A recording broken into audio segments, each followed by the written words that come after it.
Eu estou mostrando uma peça relativamente grande, de 4 metros de diâmetro, que é feito de uma estrutura de madeira, coberta com tela e depois recoberta com adobe, que é uma mistura, a taipa, né? Em forma de espiral. Repete umas outras obras que eu fiz agora anteriormente, que é uma série de trabalhos que chama Guarda-Água, que são umas cobras sem cabeça, eu acho.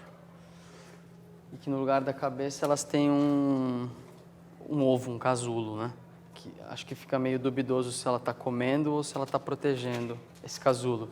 E junto com isso eu estou mostrando um trabalho que eu fiz há 2 anos atrás, que é uma ciranda de pessoas dançando juntas, de mãos dadas. E uma coleção de outros casulos também, que são feitos de restos de tecido e alguns materiais orgânicos. Eu produzi esse trabalho na cidade onde eu cresci, em Pindamonhangaba, no Vale do Paraíba, que eu acho que é o grande poço de inspiração do atual momento do meu trabalho.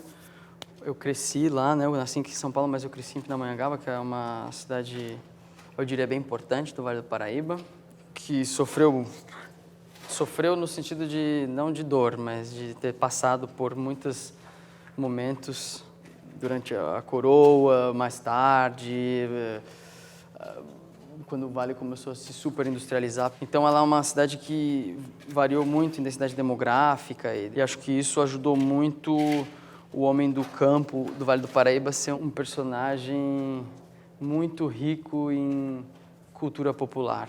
Eu cresci meio que dentro desse contexto. Acho que aqui no Brasil é normal isso, mas a gente tinha até aula de lenda, né, em Pinda.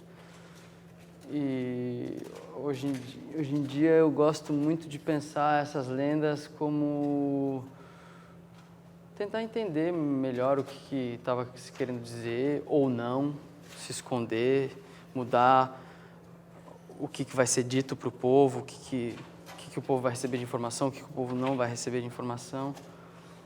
Eu gosto de analisar as lendas embaixo do todo do ser humano entendendo a natureza, se relacionando com a natureza.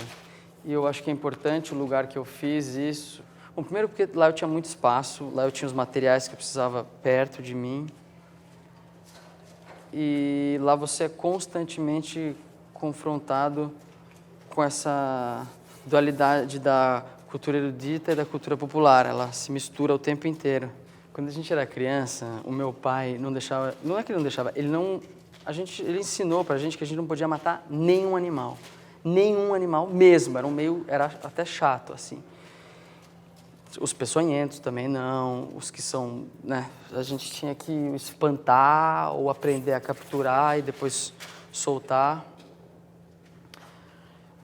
E o meu pai, a gente cresceu nesse mato sempre assim, estava sempre bem próximo disso, sempre olhando as coisas e conversando sobre as coisas. A nossa diversão era olhar para o que já estava lá e tentar entender e criar associações de como funciona aquele sistema.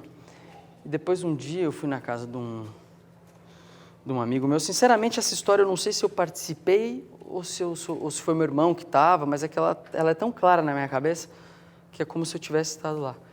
E daí esse tio da gente, que era, sei lá, o tio pindense, não é tio, mas a gente chama tio, ele trabalhava na indústria.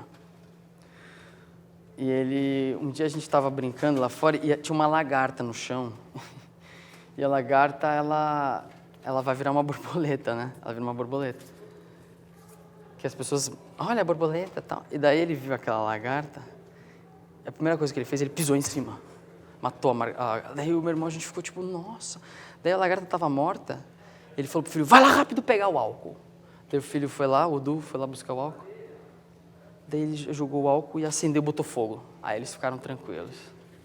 Eu acho que sim, tem a ver com medo, mas também acho que a falta de educação, de entendimento,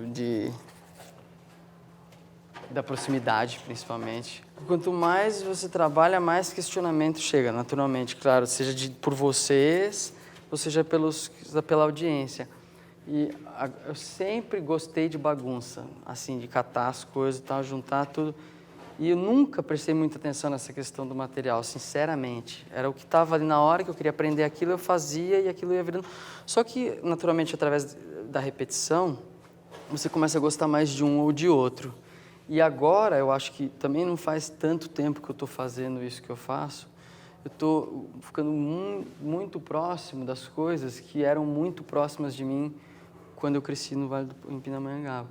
Agora, no momento, eu estou bem gostando muito desses materiais naturais e terra, porque meu pai produzia humus e então a gente estava sempre brincando com terra e pensando sobre a terra, entendendo o que era aquele material, qual a função dele. Eu crio uma arena para as pessoas se divertirem. Acho que os artistas fazem isso, né? Criar um espaço onde as mitologias podem criar pé e braço e se juntar com outras. Mas aqui, esse show, pela primeira vez, foi muito para mim pontual trabalhar assim, o que eu faço com as relações de escala.